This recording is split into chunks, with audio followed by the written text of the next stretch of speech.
All right, welcome everyone. My name is Courtney Daugert and I'm the president of Network 2020. We are a nonprofit that bridges the gap between the private sector and the international affairs community. And we run a number of different educational programs designed to engage more people, more Americans, and those around the world in conversations about international affairs. So please do check out our website, check out our social media. A lot of our events are available on our YouTube channel and our website after the fact. So please, feel free to share them with friends and colleagues. And for those who want to go deeper, we also have member benefits that include private member-only discussions as well. So today's briefing is part of Network 2020's deep dive on China.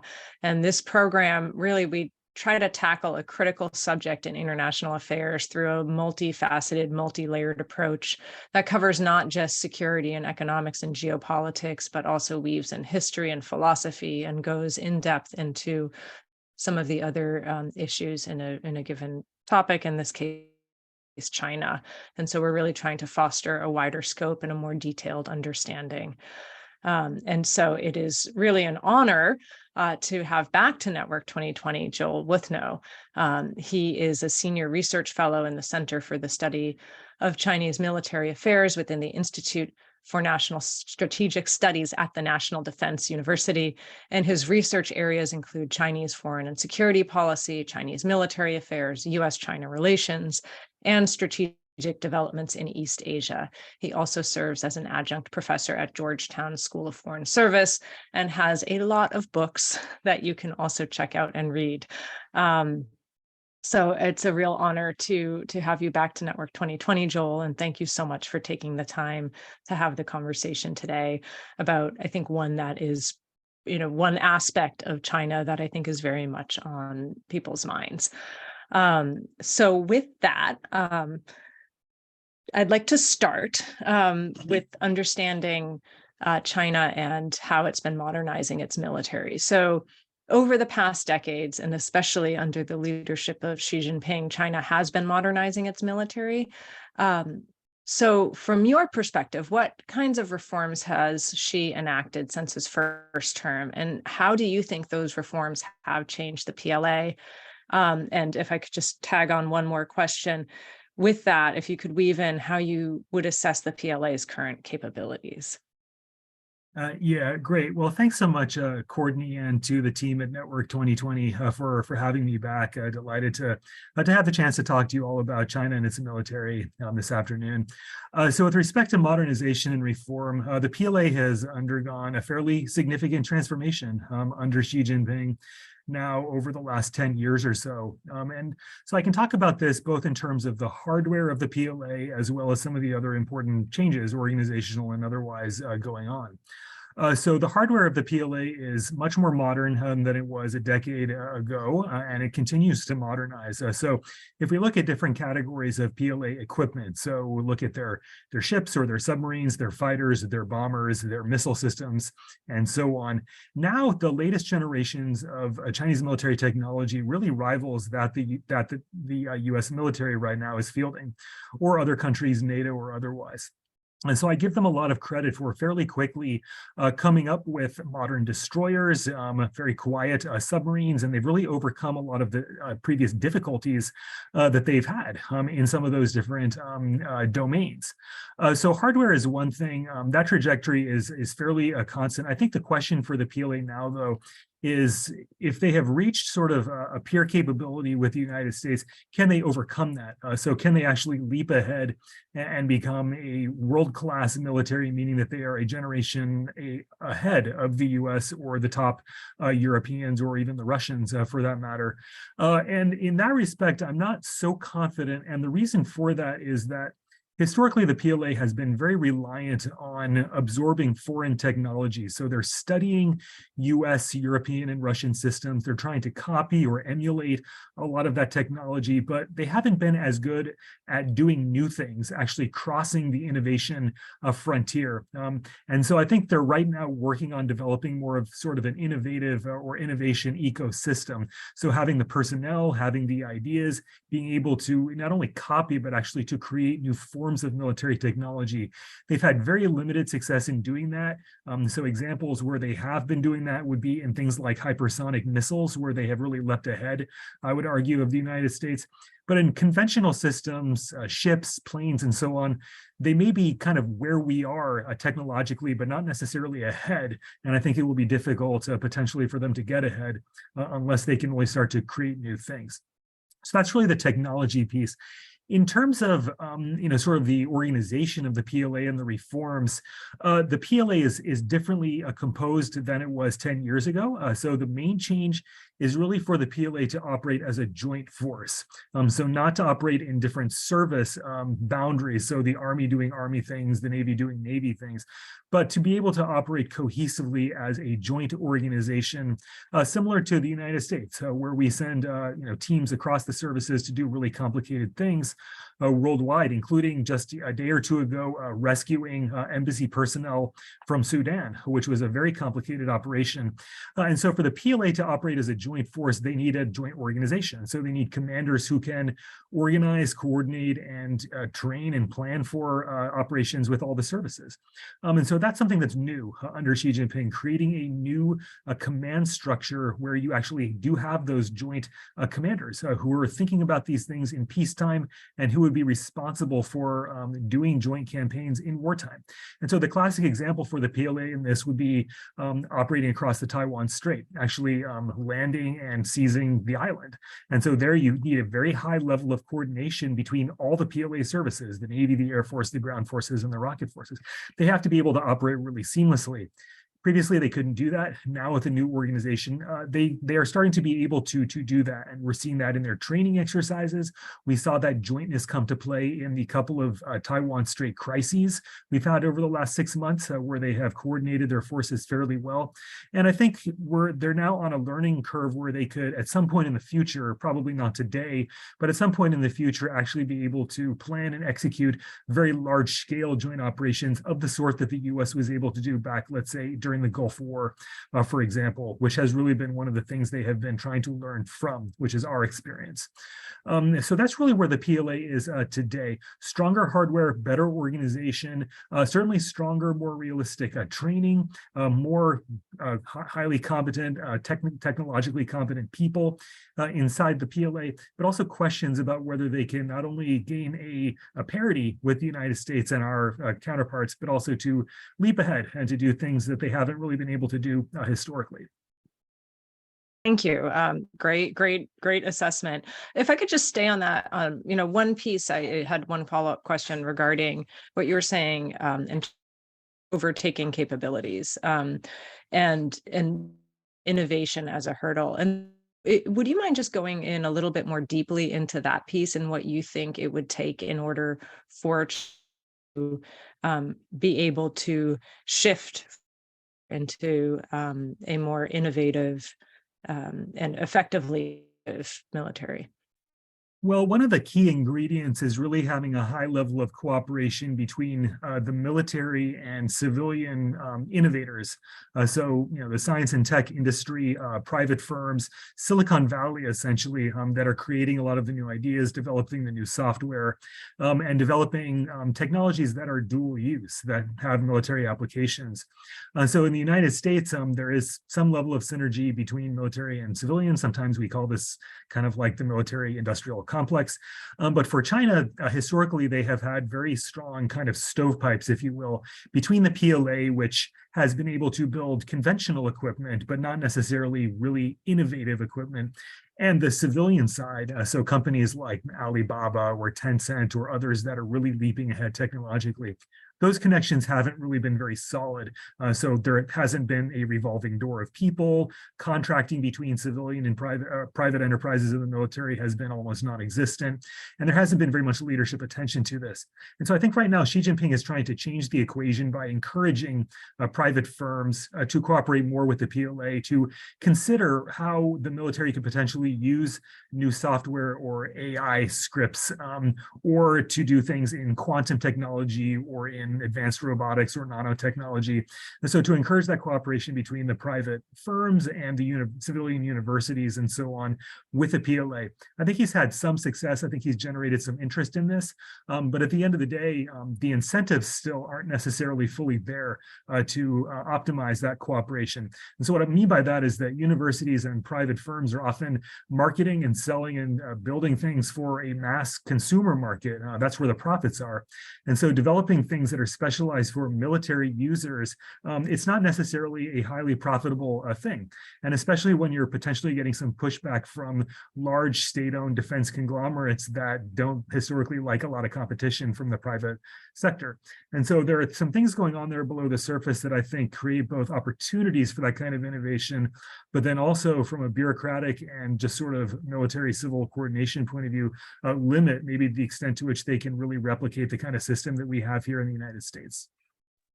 Thank you. That was very helpful. Moving on, one of recent reforms to the Central Military Commission took place during the Party Congress last October.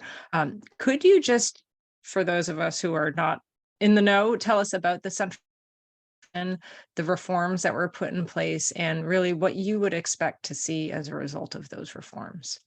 Right. So the Central Military Commission is really China's military high command. So that's their top brass. They turn over the membership of the CMC every 5 years at the party congresses. Xi Jinping, as the general secretary of the Chinese Communist Party, is de facto chairman of the Central Military Commission. And so the transition was really the senior officers that will be advising him. So at the 20th Party Congress that was held in October, we had 3 new members of the CMC, and 3 members actually stayed on from the last 5 years. So what was driving the headlines here with this was the sense that she was putting together almost a war council for a potential operation against Taiwan. And the real reason why you saw that in the headlines is because one person on the Central Military Commission, which is the new vice chairman, He Weidong, had previously served in the Eastern Theater Command, which is the part of the PLA that's responsible for Taiwan operations. And so people saw that appointment as somehow a sign that Xi Jinping was readying his military high command for a war with Taiwan. I didn't really fully subscribe to that argument, however, because if you look at the full slate of senior officers of the PLA, you really actually see a lot of balance. You see a lot of different skill sets. You have 2 people on the CMC who professionally, they have done equipment development for much of their career. You have people who served in other theater commands. And you have really just 1 person, frankly, out of the 6 who knows anything about cross-strait operations. And so I didn't view that necessarily as a sign that he was planning an imminent and putting together kind of a war council for Taiwan. I really think what he's trying to do is to get a small select group of trusted advisors to inform him about how to modernize the PLA, how to think about Taiwan and cross-strait operations, but also how to think about other regional contingencies as well, such as, potentially having to deter India or Japan, or to go to war with other countries, or even the United States, how to deal with Russia, which is one of China's military partners. And in fact, one of his new CMC appointees, Li Shangfu, was a Russia expert who had bought a lot of equipment from the Russians, and actually as a result of that is currently under US sanctions. So he has this kind of diverse cast of characters who are his military advisors. One other thing I think that's notable about this in terms of the PLA's progression towards a joint force, which was a kind of a theme of the reforms, all 6 of his top military officers actually by their career started out in the PLA ground forces. So it's as if we in the United States, we have a joint chiefs of staff and you have, an Air Force, Navy, et cetera, very joint. But for the PLA, the top military brass, these are all ground force guys. A couple are wearing different uniforms because they are political commissars who went to other services. But really what Xi Jinping is getting from his top brass is a ground force expertise. And so that gives you a little bit of a sense of the nuance in the PLA, that in their organization, in their training, in their doctrine, they want to be a joint force.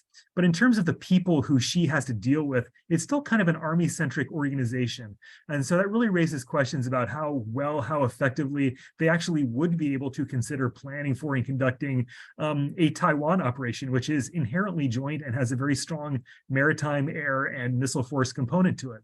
So if all of his advisors are infantry guys, how well does that position you really to think about campaigns over water or in the air or in the aerospace, et cetera? So that's just a little bit of a wrinkle that gives you a sense of, well, maybe it will be harder actually to do some of these things than it looks like based on their exercises, their organization, and their hardware. Thank you.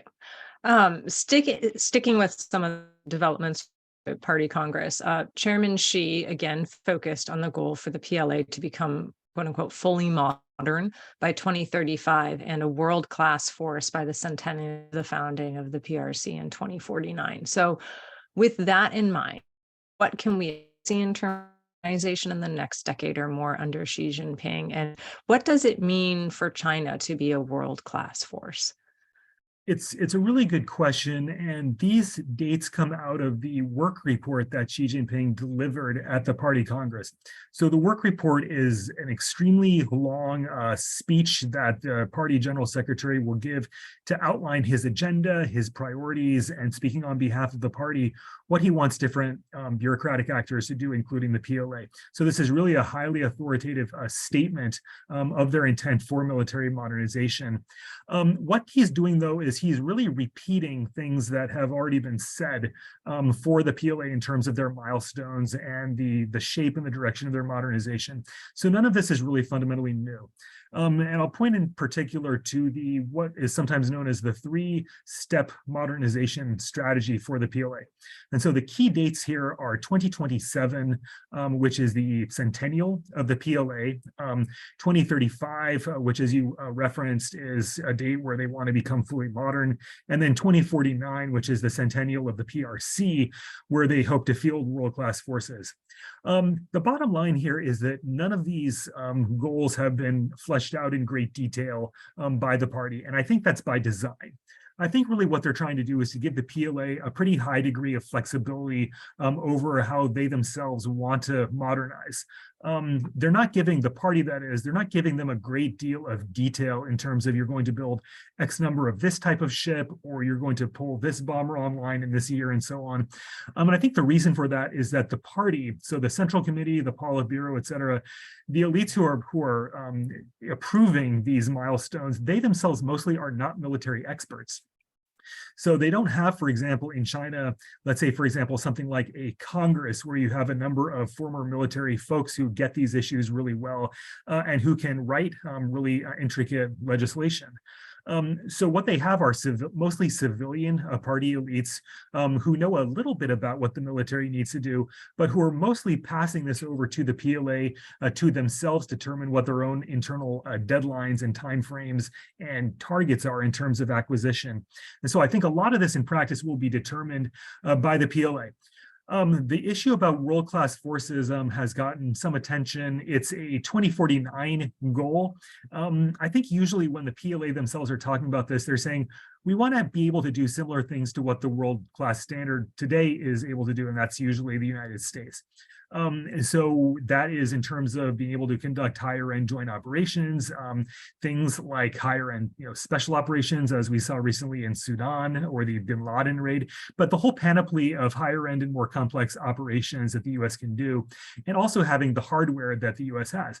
Now, the question is, well, does the PLA actually need 25 years to become more like the United States? I would argue maybe not so much.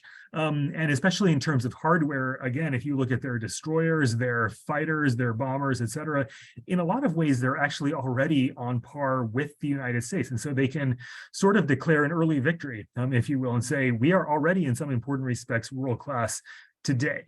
The other date that has gotten a lot of attention in the news, I think, is 2027. And the reason for that is because here in the United States, there's been a lot of commentary about whether or not potentially Xi Jinping has some sort of plan or agenda to actually use military force against Taiwan by that date. What my perception is that when the PLA talks about 2027, they're really talking about becoming more capable of carrying out those sorts of contingencies. So being able to operate against Taiwan or against a similar regional adversary and overcoming some of the limitations that they're facing today. So with particular respect to the Taiwan contingency, one of the huge bottlenecks the PLA is facing is lack of transportation, actually, to get troops across the Taiwan Strait. So 2027 comes in and they say, well, you have to be able to overcome those significant bottlenecks, not so that we are necessarily going to use force, but so that the party has the option of doing that if all else fails. And so I think for 2027, what that would mean for the PLA would be ramping up their production of transportation capabilities, so aircraft, cargo aircraft, ships, and also being able to integrate, this is kind of in a more detailed way, but integrating civilian ships into their plan to be able to get across the Taiwan Strait. So they've been doing of late exercises involving not only PLA ships, but also civilian ferries. And what they're trying to do is to say, look, this is a way to make up for that transportation gap. We're going to be able to load and offload troops and equipment onto ferries, mobilize them into use for the military, and ideally by around 2027 or so, solve the gap in transportation so that the party has a realistic option to be able to escalate to the use of force if they need to. But again, I don't think it's a date to say that they've decided that this is a make or break date by which they must achieve reunification by any means. I don't think that's the case. And I think that's been a little bit misinterpreted in the media.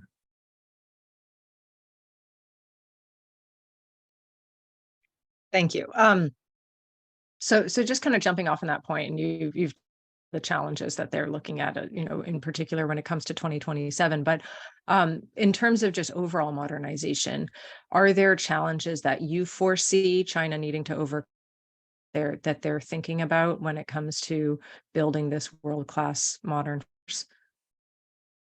Well, certainly any military has its range of challenges, including the United States, even though we're the gold standard. And so I think for the PLA, the areas that I would highlight, aside from the question about integrating cutting edge technology into the force structure, which really I think will turn on how well they can innovate internally. But it's really a question, I think, of their software. And by that, I mean their personnel, their doctrine, their organizational culture. So things like this that are harder to quantify, but I think that really do speak to ultimately military effectiveness. And I mean that in general, historically, militaries can have very good hardware, but in the absence of effective training, operational experience, really high caliber leadership, those militaries tend not to perform all that well on the battlefield. And frankly, we've seen this over the last year plus on the Ukrainian battlefront with the Russians sort of underperforming expectations. So I think the Chinese understand that hardware is just kind of half the battle. They have to get the software right as well. And so what they're trying to do right now to overcome some of those limitations would be improving the quality of their training. So they're trying to move away from scripted training. They're training more, just for example, at nighttime or in bad weather conditions. They're doing opposition force training.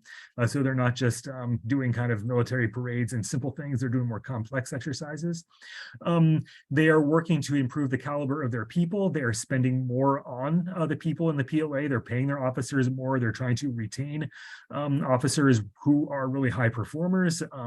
They are trying to improve their doctrine right now as well. So doctrine is really operational concepts, ideas of employing force.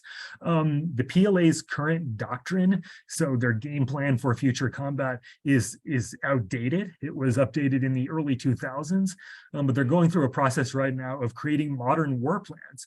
And so how do you actually integrate technology, new reformed organizations, and other things into really coherent war plans, and then using that as a basis for larger exercises? So I think, they get the problem. They're not sort of ignorant of the fact that you can't just build a modern Navy and not really have good people to run it. They know this. But it's very difficult to get your arms around this, I think, frankly, when you lack operational experience and combat experience, and in particular, joint experience, which is, one of the PLA's, their largest sort of weaknesses with, in comparison to the United States, which has quite a bit of combat experience and expertise among its leadership in doing these things. And so I think the PLA recognizes there's a problem. They're doing certain things to try to overcome it. But maybe the real question is, in the absence of actually having gone to war overseas or somewhere in your periphery, can you really ever get the level of confidence that everything will perform well? And the recent experience with the Russians, which is a force that did have combat experience, I think most likely, at least here in the near term, that's causing the Chinese to think, geez, this is, maybe it's okay in training in the field. We can get our hands around this conceptually, but actually doing this stuff against a highly committed opponent, supported in one way or another by the United States, is very, very difficult. And so I think that has probably, in some way, at least in the near term, sort of reduced their confidence. I know people don't like crystal ball type questions, but you raise a really interesting point about the lack of actual combat experience, and whether, and how plans are one thing on paper but different when they're operationalized. Do you for any, let's say, pilot project where they would try to gain some of that operational experience without it having be, a full on Taiwan style invasion? So this is sort of an idea that's been bounced around over the last couple of years is, might they start a very small conflict in order to get the experience they would need for a larger one? I don't think so. And the reason for that, I don't think they would intentionally do that. And I think the reason for that is because it's very difficult, once you get into open combat, so use of lethal force, it's very difficult to control the outcome of that. And so, you can do that as a kind of, training exercise, but then, you also are fighting a real opponent. And so what that means is you are facing some level, perhaps very significant international sanctions. You're facing diplomatic repercussions. So let's say if you try to move against one of the Vietnamese possessions in the South China Sea, the Vietnamese are going to shoot back. And once they do, then you have, significantly ruptured your relations with a key Southeast Asian country. You've probably gotten the US to come on board with international sanctions. Your military could face some sort of a debacle if something goes wrong. And as the chairman of the Central Military Commission, you don't want to have that as part of your legacy. I do think if they did have a small conflict somewhere for other reasons, let's say they felt like they had to do that for some sort of a strategic reason, they were boxed in and they had to, or something got out of control, I think they would dissect that and try to learn from it. But I don't think that would be the reason to do it. I think that would be potentially kind of a side benefit. The Chinese today seem to be, from a military perspective, still somewhat risk averse. It's counterintuitive to say that because we often describe them as assertive or aggressive, which is the case if we look at some of the intimidating behavior they're doing in the South China Sea and beyond that. But in terms of actually crossing the threshold to lethal force, we haven't really seen that in 10 years of Xi Jinping's tenure as the leader of China. We only got close to that with one of the Sino-Indian border clashes about 2.5 years ago. But that seemed to be sort of a little bit of chaos. In terms of planned use of lethal force, we still haven't seen that from the Chinese. And so that gives me the impression that they still are rather risk averse, and they tend to value stability. They tend to value their diplomatic reputation to some degree. With the wolf warriors, that's one thing, but they still tend to put some emphasis on that. They are worried about international sanctions, most likely even more so after what Russia has experienced from the West. And so all of that leads me to think that, some sort of a calculated plan to ratchet up tensions just to gain military lessons learned, it doesn't, from their point of view, it doesn't strike me as something they're likely to do. Thank you. In official military strategy, Taiwan, or I guess to be more precise, the United States, is identified as strategic opponent. Do you think that China thinks it is ready for a war with Taiwan and even potentially with the United States? No, I don't think they are ready for a war with both Taiwan and the United States. And, even from today's perspective, I think the general view among people who look at this is that the PLA and the Chinese leadership they kind of have to assume that the US will intervene on behalf of Taiwan. In fact, in part because President Biden has said this numerous times now. And so, we've told them a bit about what our intent is if they were ever to cross that threshold. So I don't think they are ready. I think that is one reason why Xi Jinping has assigned a goal, apparently, to the PLA to be ready by 2027. I think that's him saying, I don't think they're ready today.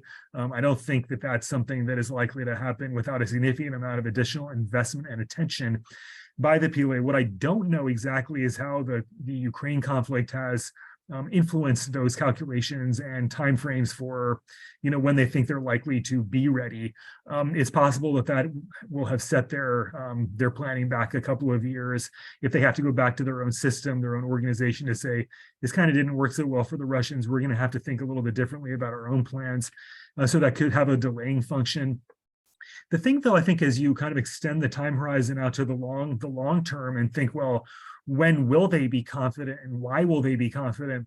One of the things that I've been thinking about of late really has been China's potential use of their nuclear deterrent to try to complicate US decision-making. So the war that the Chinese don't want to fight is a large war against the US, Taiwan, and probably some US allies as well. They really don't want to do that because there's so much risk involved in different respects. The war I think they would prefer to fight is a very small, confined war against Taiwan itself. Without the United States in the background of that. And so the question then for the PLA, for the Chinese leadership, is how do you keep the US off the table? So, there are kind of two different routes to that. One is you can make it impossible for the United States to intervene. And historically, that's been what the PLA is trying to do. They're trying to develop systems and missiles and other capabilities to make it impossible for the US to get far enough in terms of our own mobilization. That being said, the US military is adapting. All the services are trying to figure out a way to get into the theater in the time frame and in the right amount of force that we would need to actually make a difference. I think the other kind of idea for China in terms of deterring us would be on the nuclear side. So China right now is undergoing a huge buildup of its nuclear forces. That's land-based, sea-based, and soon to be air-based nuclear systems. And I think what they're observing from President Putin's nuclear signaling at the outset of the conflict in Ukraine is to say that foreign publics, especially the US and the West, can be skittish once the nuclear card is sort of on the table. Even if to specialists, it's not really that credible to say that they're actually going to use nuclear force against the United States because we have our own nuclear retaliation capability. So to specialists, that might not seem credible, but to the public, it seems very, very concerning to think that this could quickly mean a conflict with China over Taiwan could quickly put the US homeland at risk. And so I think the Chinese could, at some point in the future, bank on the idea that the American public and their elected leaders would be too nervous really to consider a full-on military intervention on behalf of Taiwan. The risks and the costs would be too significant. And if that's successful, then China could actually confine the conflict to just Taiwan. And Taiwan can't really function. I think, numerous war games have pointed out the idea that Taiwan simply cannot survive over the long run without any kind of external intervention. So I think that's the direction the PLA would like to go in. Great. I'm going to try to get in just a couple more questions before I turn to the Q&A box, because a lot of questions coming in. And if you're listening and would like to ask a question, please feel free to put it in the Q&A box at any time. So shifting gears a bit, this month on April 16th, President Vladimir Putin and China's defense minister, who you mentioned before, Li Shangfu, met in Moscow. Earlier, Chairman Xi and Putin pledged to deepen and strengthen military exchanges and cooperation. How do you interpret those meetings in those words? And what really are the implications of those statements? Particularly Xi has seen what, when he makes a statement about friendship without limits, prior to Russia's invasion of Ukraine. So what do you think is behind those words? Well, I think the Chinese would like to project a certain amount of solidarity with the Russians about things that the United States is doing in terms of our own interventionism worldwide. So not just in respect to the Ukraine problem, but sort of US-led liberal interventionism anywhere. I think that is seen as a fundamental challenge to Russia and to China. It's an interest that they share. They view the US as, to some degree, a hegemon, overly militarily adventurous, and that could create problems for them, whether that's in North Korea or in Iran or in other peripheral regions. So I think they want to be able to coordinate with each other. They want to project the idea that they could increase their level of coordination. The problem, though, with this is that, sometimes China's relations with Russia are framed as an alliance, as if it's sort of the same thing as the US-Japan alliance or the NATO alliance. But truly, it's not an alliance. There is no mutual defense agreement. China has never pledged to militarily support Russia. Russia has never pledged to militarily support China. They're not really postured to do this. And it's not clear why China would want to do this as well. And so we've seen a year plus into this conflict. China has tried to, on one hand, support the Russians diplomatically and to not antagonize the Russians and to do these meetings and so on. But at the end of the day, the Chinese, I think, have been fairly nervous about making themselves vulnerable to consequences from Europe, from the United States. In terms of sanctions, they haven't gotten militarily involved in the conflict. They actually haven't sold at least complete weapon systems they're buying from Russia. So they're buying Russia's energy exports and they're propping up the Russian regime to some extent, which is material coordination. But, I don't think they want to overcome kind of or take a risk on the international sanctions piece, because the Europeans still matter to the Chinese. We just saw a visit by French President Emmanuel Macron to China to try to stabilize China's position in Europe. And they're trying to do that because Europe's an extremely important market for the Chinese, as is still the United States. It's sometimes lost, I think, in some of the policy debates, the fact that US-China trade continues to increase every year, despite so-called decoupling and tech restrictions and all this. This is a massive relationship, and it is for the Chinese as well. So they're trying to balance multiple sort of competing interests. And so I think ultimately what that would mean for the Chinese is that it would really take a lot, I think, for them to get militarily involved in Ukraine, even in the sense of selling lethal weapons. I think it would take a fundamental recalculation of their strategic interests, and they're not anywhere close to that yet. And likewise, I think it would take a lot for the Russians to get militarily involved in a Taiwan conflict, right? So if you're an ally and your ally isn't supporting you, then why would you accept a huge amount of military risk to get involved in your allies' conflict where you don't have any interest at stake? So I think there are real limits, and there's a ceiling on that cooperation. Again, not to underestimate or to understate or belittle it. It is real in some ways, but also to say that going into the future, you will see these meetings, you will see Chinese purchases and so on, but real military coordination beyond those levels, the exercises, the visits, and so on, I think it would be very difficult for the Chinese to accept the risks by doing that right now. Okay, great. Thank you. I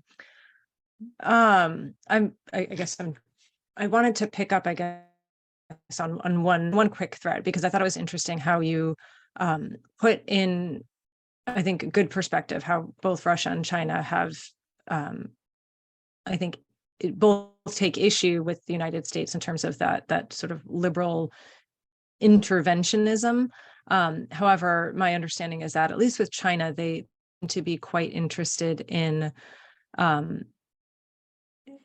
combating that in a way through liberal institutions, and or looking at the international institutions as a place to do that. What is your assessment? I realize that that's very much in the political realm, but from looking at it, I guess, from your standpoint, studying defense, do you see that happening? Would you agree with that assessment that China's, looking at global stability through some of the liberal institutions? And what would you make? Well, it's sometimes said that China is a revisionist country. Revisionist meaning that they want to overturn the structures and the norms of the international system as it was put together by the United States and our allies and the other victors of World War II in the late 1940s and into the Cold War. I think, objectively speaking, that's not the case. That is sometimes the case in some areas of the international system. So, for example, in the UN, when you see the UN start to sponsor, interventions where host countries don't agree to it, or, the point of the intervention is to create a liberal society or to protect human rights, I think China is, sort of opposed to some of those kinds of things, and they push back and they say, no, that's not the intent of the institution. In some ways, they are circumventing international institutions where they think that they don't have enough leverage.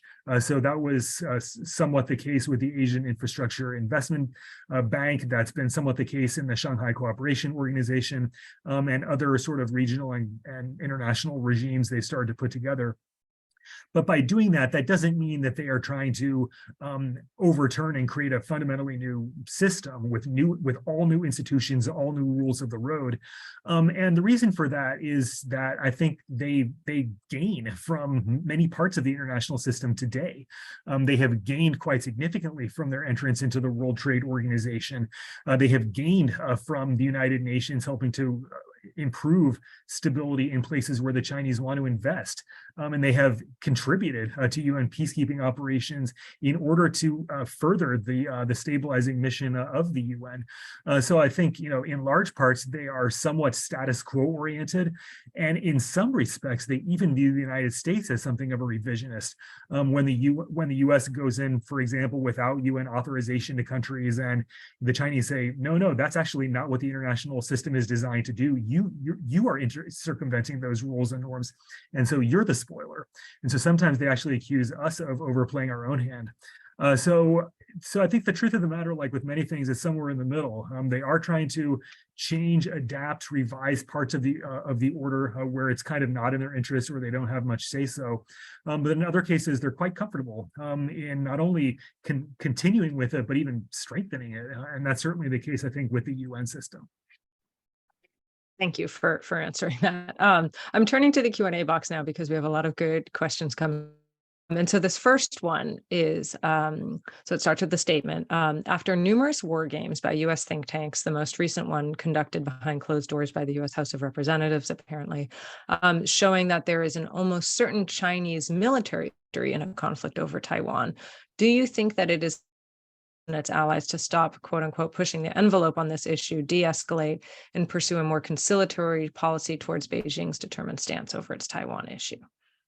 Yeah, it's a really good question. And I think that the policy challenge right now is trying to strike a balance between deterrence and provocation. So what can the United States and our allies do to make the Chinese leadership think twice about wanting to use force?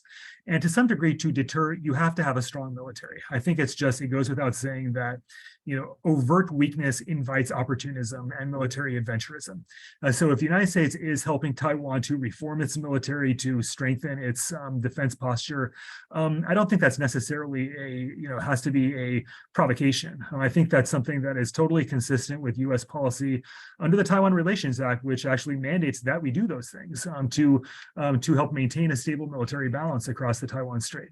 I think, however, there are things that you want to avoid, things that don't actually help Taiwan too much, that can be construed as overt political provocations, or that from a Chinese perspective cause them to think that we are abandoning our longstanding China policies. And so I think what you want to avoid is to create the impression in China that we are moving towards diplomatically recognizing Taiwan. Some of the very high level, very senior visits to Taiwan, I think, are so controversial that even the Taiwanese themselves don't really want those things to happen very much. And I think we're probably going to see more of that now that we're entering the 2024 presidential election season. Frankly, we've already seen just in the last week or two a couple of the potential candidates start to visit Taiwan as it's almost like a pilgrimage. Those sorts of things that are purely symbolic, I think, are more on the provocative and not so much on the deterrent side. Those are things where the Chinese leadership, politically, they sort of have to respond to it. It's difficult for them internally to avoid it. The best thing I think we can do is quietly but steadily help to improve Taiwan and improve their defenses so that the PLA is not so confident. And I think that is a task that even the Select Committee on China that was referenced in the question, they've been heavily focused on that piece. And I think they understand that you do need to do certain things to help the Taiwans get more serious about where they are in terms of their budget, their military organization, their training, and their hardware. Okay, great. Thank you.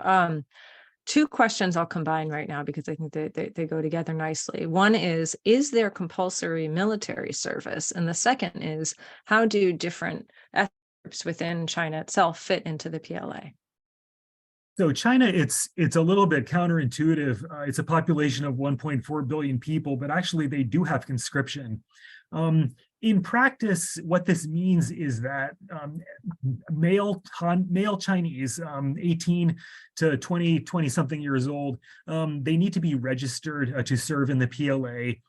Anyone can be brought into the PLA if they need it. But in practice, because the PLA itself is only 2 million people out of an enormous population, the people who actually go into the PLA are pretty much the people who want to be there. And so that's a lot of more rural people from lower socioeconomic backgrounds who think that military service is a leg up in their lives. And so you see the PLA being something like 2/3 rural, 1/3 urban. You see more well-educated, more socially mobile middle class Chinese, I think, trying more or less to get out of military service. And they can sort of shape the process so that if they really don't want to be there, they don't really need to be there, and they won't be there. So there certainly is conscription. In terms of the ethnic piece, China is about maybe 92 or 93% Han Chinese. 7% is a collection of many other groups. The PLA does try to be somewhat representative. They have had senior level, mid and senior level officers who are ethnic Tibetans and ethnic Uyghurs and so on. And some of them they actually intentionally put in the parts of the PLA that are out there in Tibet or in Xinjiang. And I think the reason for that is to try to legitimize the PLA and its presence in Western China. And so they do specifically bring those people in. They do specifically give them certain positions of authority. And so the PLA overall, although it's difficult to precisely compare their ethnic composition, they seem to be somewhat representative. Where the PLA is not representative, frankly speaking, is in terms of gender diversity. So, the Chinese population, half, but almost the entirety of the PLA, at least the combat focused part of it, is entirely male. Their senior leadership is entirely male. They have almost no female general officers. So I think from that perspective, they're not diverse. They're not really utilizing the full talent within China.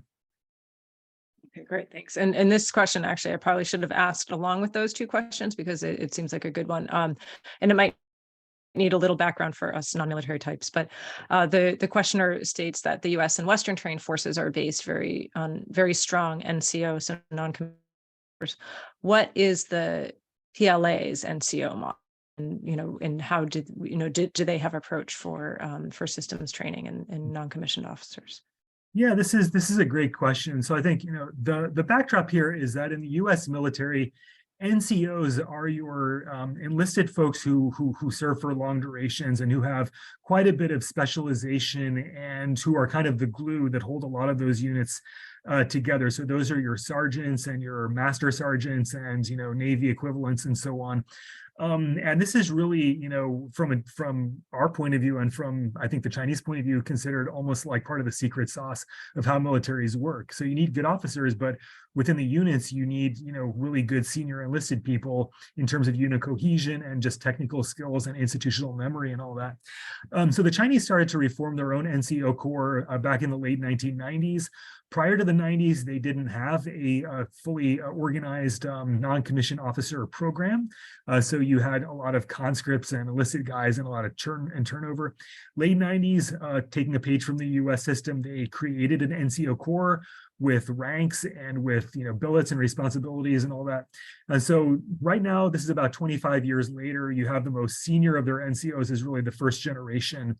I think what they're trying to do in the future is to further professionalize their NCOs. So that means paying them more. That means giving them really good opportunities in their careers to prove themselves. I think they recognize again that from making militaries effective, you need to have those people in place and want to stay in the military. And so recruitment, retention, getting conscripts to stay in, handpicking the best conscripts, so your best people, and having them be further educated and stay in the PLA for 20 or 30 years. I think that really is the direction that they want to move in. But again, the first generation of people on board right now, and so they don't have nearly the depth of experience that the US, which and we've been doing this for many, many generations, and so this is an area where I think they're just starting to become better. All right, great, thank you. We have someone. Could you address the situation in the South China's militarization activity, and what is the PLA's strategy? So, and I think you mentioned the South China Sea, is that right? Yes, yes. Okay. Mhm. All right. So this is about China's military strategy in the South China Sea. So politically, what China is trying to do is to consolidate its territorial claims, which encompass most of the South China Sea. So if you can, it's a little bit hard to picture without a map, but China claims huge parts of the South China Sea that are also claimed by Vietnam in certain areas, by the Philippines, by Brunei and Malaysia, and even Taiwan as well. So there are a number of different claimants. What China is trying to do on the ground with its military and paramilitary forces, I think, is to balance two things. So first of all, not go to war against all of its neighbors, which, as I mentioned earlier, is sort of counter to its interest in stability and maintaining pretty strong diplomatic ties with Vietnam and the Philippines and so on. So not go to that length, but to show its capabilities, to demonstrate its military prowess. And so what that means in practice is that the PLA Navy is out routinely on patrol. They sometimes do say that they are evicting foreign military and Coast Guard and even fishing vessels from disputed regions. They use their military to shadow and sometimes even harass even US and allied, so Japanese and Australian and Canadian military forces from the South China Sea. Beyond that, they are also, they have a much stronger permanent presence there now. So beginning about a decade ago, they started building new land in the South China Sea down in the Spratlys, which is in the southern portion of the South China Sea. So they now have 3 full-on military bases down there that previously didn't exist, where they are, they station assets. And so what that allows them to do is to, not only intimidate in peacetime, this is sometimes called gray zone coercion because it's not really peaceful, it's not really war, but also to posture themselves to escalate if necessary. So if someone starts firing back at the PLA, they have a lot more firepower they can bring into much larger portions of the South China Sea. And so I think that has it has yielded some gains for the Chinese. They are now in more effective control over larger swaths of the South China Sea. They haven't fully dominated the region yet, so the United States, continues to operate there. And there are also things that the PLA hasn't been willing to do. So they haven't been use lethal force. They haven't been willing to just, for example, build military facilities or dredge land very close to the Philippines, because the US said we're not going to tolerate that. And so it's kind of a mixed success story. But I do think that, if things were to escalate between China and any of its neighbors right now for any reason, Vietnamese, Filipinos, et cetera, the Chinese would be in a very strong, advantageous position to do that. I think just politically and economically, they don't want to do that right now. Okay, great. Thanks. We have another question. The questioner asked, what are some of the challenges that the PLA faces within its own? I missed the last word, within its own. So, sorry, I apologize if it's breaking up. I think my internet is not the best right now. So what are some of the challenges that the PLA faces within its own structures? Okay, yeah, so I think the PLA, well, to give you kind of part of the story first, so the PLA, as I said kind of at the outset, does have a much more modern command structure today than it did a decade ago. So, if they're talking about planning, training, even, to some degree carrying out joint operations, I think that's very good. They also have, from the point of view of force composition. So what I mean by that is the ratio of the different services. They're balanced than they used to be. So prior to about 10 years ago, the PLA Army was like 2/3 of the PLA. Now the PLA Army is only about half. And so what that means is that a larger share of the PLA is the Navy and the Air Force and the Rocket Force. So they're more balanced, and they have a more joint structure. So that all looks good. So that's kind of half the story. In terms of the challenges, I think what I would point to are a couple different things. So first of all, the PLA, even though they're trying to copy some parts of the US and the Western system, they're still at some level a Leninist military. So they have political commissars at every level down in the PLA. So what that means is, let's say you're a battalion or a brigade, you have a commander and you have a political commissar. They have equal authority at that unit. And so the political commissar, their job is to make sure that the CCP's directives are being carried out, the political indoctrination, a lot of different things.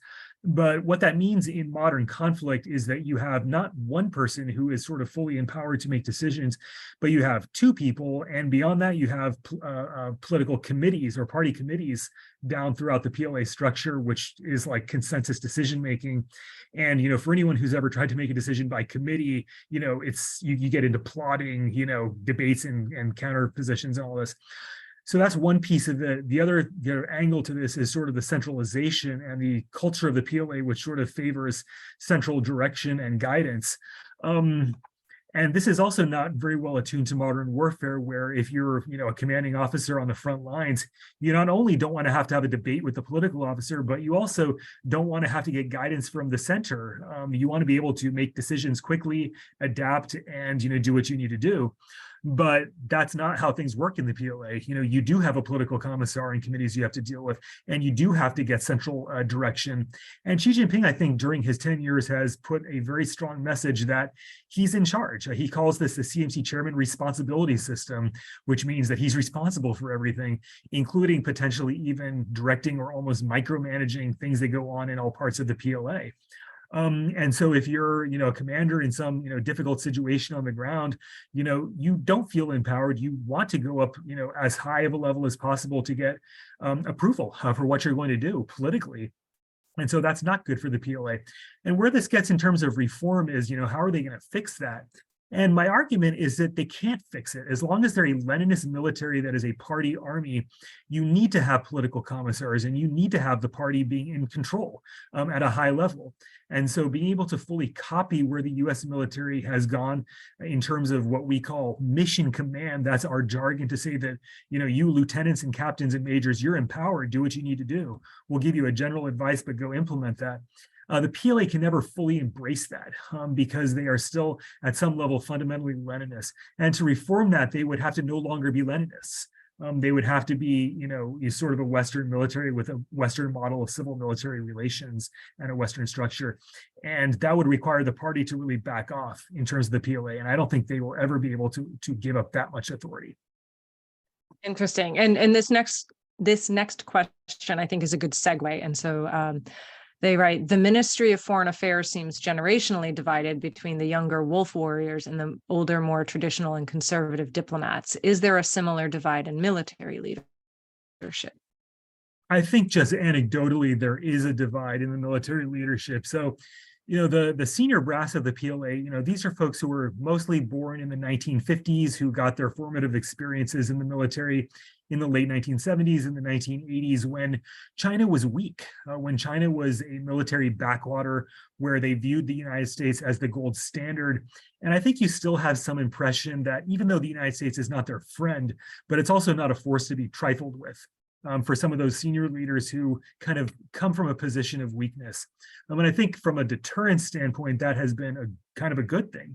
You want people who aren't necessarily fully, committed or fully, supportive of the idea that China is a military powerhouse. What you see below that, however, is sort of the more junior officers. These are the guys who were probably born in the 1970s, who came of age in the military in the 1990s and the 2000s. This is when the PLA was modernizing. This is when, from the Chinese point of view, the United States started to decline in relative power terms, when China really, its ascendancy started to take off. And so you do see a lot more confidence, even brazenness or almost overconfidence from some of these people, maybe a recognition or sort of an idea they kind of float with that the US is more of a paper tiger, that, the PLA really is a force itself not to be trifled with. And so what I guess I worry about is as those people take on more senior positions, not today or tomorrow, but 5, 10, 15 years from now, will you have a military elite that is overconfident and with respect to, using force against US allies and so on? I think that's worth thinking and worrying about. I don't think I'm there yet because they aren't there yet, quite yet. But I do think that is something you will potentially see. From the point of view right now of, so those are guys who are, ship captains and pilots and so on. And you do, occasionally see the more aggressive, maneuvers by someone who is maybe a bit personally overconfident. But the good thing about this, though, is because of the centralization and the micromanagement that goes on, you do have a fair amount of direction, in my view, by people at the very top who are more risk averse. And so the problem is, as those aggressive or emboldened people get up to that level, and those are the people who are calling the shots and telling everyone else what to do, then what of a situation are you going to be in? And so that, I think, is worth pondering a bit. Okay, great. Interesting question. Great answer. Thank you. Next one. Could the U.S. realistically enter the theater of conflict when the PLAs, and I'm going to be listing military technology that I know nothing about here, but when the PLA's YJ-21 missiles and DF missiles effectively mean that aircraft carriers would be sunk in huge areas of the Western Pacific, where is the deterrent credibility of the U.S. military? Well, I think what the PLA has tried to do is to take a look at the U.S. military system of systems, and from the 1990s onward, they're looking at us and they're saying, how would the United States intervene in a local war, in a Taiwan conflict, for example? And the Chinese realized that the majority of U.S. combat power in the Pacific is not even in Hawaii; it's on the west coast of the United States, in California and Washington State. And so, what does the PLA need to build to be able to defeat, or at least to disrupt that mobilization? And so that's why they have built things like long-range precision missiles and cyber capabilities and counter space weapons and so on, is to be able to disrupt that. The U.S. military also recognizes that the Chinese are doing this. And so the U.S. plan of operations today is not what it was in the 1990s or the early 2000s. And so I think you see adaptation on the part of all of the services. They all have their own, sort of, 21st century plans to get across the Pacific and operate within China's, sort of, you might call, anti-access area denial envelope. And so what that means in concrete terms is different for each of the services. So with the Air Force is relying, I think, more on bombers that can operate from very long standoff distances. And so, missiles that are on U.S. Air Force bombers can travel thousands of miles. So you don't really need to be within the first island chain to do that. The Navy relies more, I think, on its quiet nuclear submarine fleet that's hard to detect. The Marines are trying to figure out how you can operate in a very low profile way from austere locations near China, so whether that's in the Philippines or otherwise. And the Army is talking about what they call multi-domain task forces. And so again, sort of low profile distributed forces that can get pretty close into the fight, but they wouldn't necessarily have to rely so much on huge targets like aircraft carriers or huge bases that would be out of the fight very quickly. So the US is adapting. The question then for the Chinese is what you have now, is what you're building good enough to deal with the US as it exists today? And there, I think the Chinese are still wrestling with, the possibility that the US is not going to be deterred and will be able to do enough damage that the Chinese will face pretty significant military risk in the conflict. Thank you. We have a pair of questions that I think go well together. One is, can you talk about China's ability to operate abroad? Where should we be paying attention? And do they have any military bases or ports abroad? And related to that, it says the PLA is accused by the United States of having a secret deal with Cambodia to build a Navy base there. Is the U.S. accusation based on concrete evidence, and how does it affect the United States and its allies in the region? Well, I think, to answer the first part of the question first, China does have one overseas military base right now. It's in Djibouti. Djibouti is a country on the Horn of Africa, very close to the Red Sea, the Bab el-Mandeb Strait. So it's a very strategic location. China has a very small military base there. So does the United States. So does the French. So do the Russians. So it's not particularly exceptional. There's a lot of speculation about where the PLA is going to go next and how they're going to operate overseas. To some degree, I think they are going to utilize civilian ports and airports to try to execute their military operations. So what gets a lot of attention are sort of dual use ports. It's a little bit of a silly term because ports are inherently dual use, right? You have a ship that can go to a harbor, and it's a military ship or it's a civilian. But anyway, China has a lot of ports overseas that it controls or it operates or it owns. And that can help to facilitate longer range, longer duration naval operations and so on. So that's a little bit of the current picture. into the future, yes, there's a lot of speculation that China will open new additional military bases overseas, whether that is in Cambodia, which has been often discussed. That seems likely. I think there's, just in the open source record here, a lot of, imagery, satellite imagery of the base that they're building in Cambodia. And strategically, that makes sense for the PLA because if you have, no kidding combat power down there in Cambodia, that's very close to the Strait of Malacca. And so that helps from the point of view of protecting China's maritime imports in a conflict and exerting power deeper into the Indian Ocean. It makes sense that they would want to do that. And I fully expect that they'll try to. But even, farther afield into the Indian Ocean, whether we're talking about Pakistan or United Arab Emirates or different ports on the east coast of Africa or even the west coast of Africa, there's a lot of discussion. So probably what that means is that China is in various stages of negotiations with potential host countries about what a military footprint would look like, but not necessarily that far along. And so where we'll be in 5 or 10 years, probably several additional PLA bases and facilities overseas, but most likely not like what the US has today, which are very, very large bases in, Germany and Japan and so on that are optimized for large combat operations. So the PLA probably will have smaller bases, around the world, but still mostly focus on things like humanitarian assistance and, sea lane protection and intelligence gathering and things like that. So I think there will still be somewhat of a difference. Great, thank you. Interesting question here. How could or does China's one-child policy factor into military calculations? Losing an only child would be devastating for families and could lead to backlash against the party. So does that factor in? Yeah, I think, there's no question that, many of the, as I said earlier, the PLA is almost entirely male and the combat part is certainly male. And so, if there were a large conflict and they lost troops, then yes, the families, and these are mostly only children, the families would be aggrieved and could very well blame the regime. But I don't think this would really influence China's decisions to use force in the first place, because you're talking about a very, very small percentage of the Chinese population that's involved. The PLA is 2 million.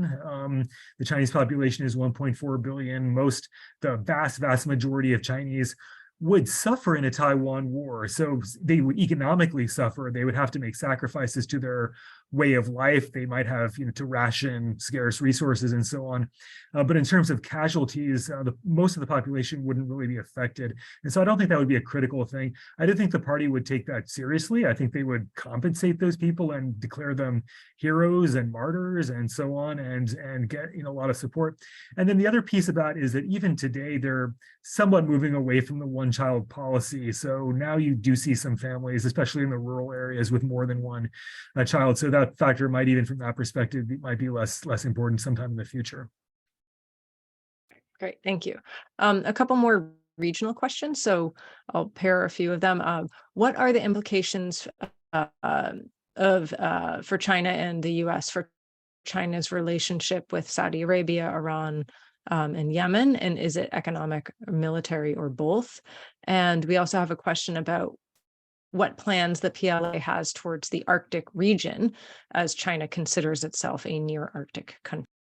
Mm-hmm. So with the Middle East, I think, my view on this is that China's interests are mostly economic and in terms of access to oil and gas from the Middle East. And so, the Chinese, they're not doing alliances. They do what they call comprehensive strategic partnerships. They have this with both Saudi Arabia and Iran. Xi Jinping has talked to the leaders of both of those countries and has actually even tried to position China as almost a mediator in the Shia-Sunni dispute. And they've gotten some credit for trying to do that. Militarily, again, they don't have a military alliance with either of these countries. They're not going to militarily intervene on behalf of Iran if they're attacked by Saudi Arabia and so on. I think China does want a somewhat stronger military posture in the Middle East in order to protect its own maritime shipping and to better understand what the US and other countries are doing. So I think you will see some troops there. But again, nothing like what the US has in terms of our own military posture, which is much more in favor of our allies in the Middle East. The Arctic is an interesting case. China is not a territorial claimant in the Arctic. I think what China's interest is over the long run is in finding a new route to get to Europe that doesn't have to go through the Strait of Malacca and other contested waterways.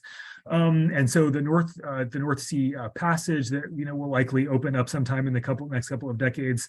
You don't really have to go through any disputed areas. You have Russia and you have Canada, but that could be a very attractive thing. And so the PLA, I think, their main motivation is to potentially protect and maintain those sea lanes, or to rescue people if they're struck and have disasters up there and so on. But again, not a territorial claimant. I think it's an interesting question though, because you could see some friction with the Russians over this, because Russia is a fully Arctic state, and I think the Russians actually have a view of international law that says they have the right to control some of the traffic that goes through there, and the Chinese say, no, this is international, this is the global commons. We're not going to pay a tariff to anybody. And so I think there's actually been some level of friction between the two countries, getting to the earlier point about this not really being a full-on alliance. Okay, great. And so I think for the last question, I'm going to I have three that are along the same lines, and they're really all about, in this time of what seems to be really increased tension, how do we lower the temperature? And so there are a couple facets of this. One is, can we launch an all-out charm offensive? The other is, what are some of the non-military actions that the US and the West could take to lower the temperature? And then the last is, how do you get the Chinese military to pick up the phone in a time of potential conflict? So both military and non-military. Well, I think, part of the answer to this is understanding what the red lines are for the Chinese and, trying to get a good sense of that. And it's difficult because the Chinese themselves have been somewhat ambiguous about what they're going to tolerate from us in terms of our own policy. But understanding where they are, what their thresholds are in terms of the Taiwan problem and other regional disputes is very important. And that requires that we talk to them so that we better understand what their strategic perspectives and red lines really are. It's not encouraging right now, I think, that the US and the Chinese military establishments are not talking very much to each other. So in terms of understanding perspectives, but also having hotlines and modes of communication that would be really viable in any kind of accident or miscalculation in Asia. Not having a strong dialogue with the Chinese, I think, is not a very encouraging sign. I think we need to get past that. I think, we need to resume pretty significant discussions with the PLA, not because we're always going to agree with them, and certainly we're going to disagree on a lot of the territorial claims and so on, but in order to have avenues to de-escalate situations when they happen. I think, what I would maybe close with is kind of a parable with the EP3 incident. So this was 22 years ago. The US actually had a EP3 surveillance plane in the South China Sea that did collide with a PLA fighter jet, and the Chinese pilot died and the US crew barely survived. And it took a huge amount of effort for Washington and Beijing to solve that problem. And this was 20 plus years ago in a better time of US-China relations. If we had a similar incident, and it's entirely possible that we could have a similar incident tomorrow in the South China Sea or somewhere else, how would Washington and Beijing actually walk that back? What would be an acceptable off-ramp or diplomatic face-saving maneuver to deal with that, given the fact that the publics expect both sides to look strong, and given that we don't have necessarily very strong relations between the militaries and between even the political establishments. And so I think rebuilding a lot of that connective tissue, I think that will all be very important if and when we ever get into such a circumstance. Okay, great. I think that that's probably a good place to end because we have a few housekeeping announcements. Joel, that was a marathon for you. Thank you. It was just an incredible amount of information. I really appreciate it, and I'm sure everyone in the audience does as well. And thanks to the audience for some really terrific questions. I'm just getting into some of our next events that are coming up. So our next deep dive on China, we'll be looking at China's surveillance state and its global implications. So we have three terrific panelists who will be taking a look at that from a global perspective. And that's Thursday, May 9th. And, it's free and open to everyone around the world. So please do RSVP. For those of you who are located in New York and are members, we have a member-only briefing this Thursday night, April 27th, on Latin America's leftward shift and what are the implications for economic policy. If you are not a member and are interested in becoming a member, you can email Brian at bthang@network2020.org.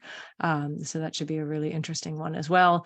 And again, we are a nonprofit organization. We are trying to keep these briefings free and open to everyone around the world. And we also have a lot of interesting content for members only. So I encourage people to either donate to support Network 2020, and thank you to those of you who already have, or become a member as well. So both of those are options. So thank you, Joel. This was terrific, just an incredible amount of information. And thank you everyone for taking the time to really get a much better understanding of a really critically important topic. So I appreciate it on all sides. So have a wonderful day, Joel. Thank you.